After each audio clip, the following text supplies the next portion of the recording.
You ask Tiger to solve. This deals with linear equations with one unknown. The final result is x equals 3/2. Let's solve it step by step. Simplify the expression. Multiply the fractions. Expand the parentheses. Simplify the arithmetic.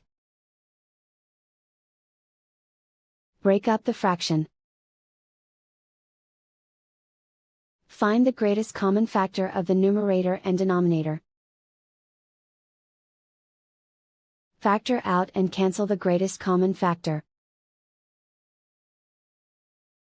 Swap sides.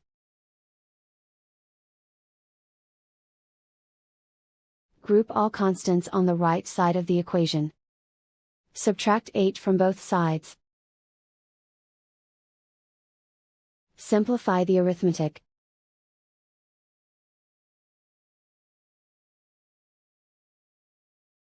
Isolate the x.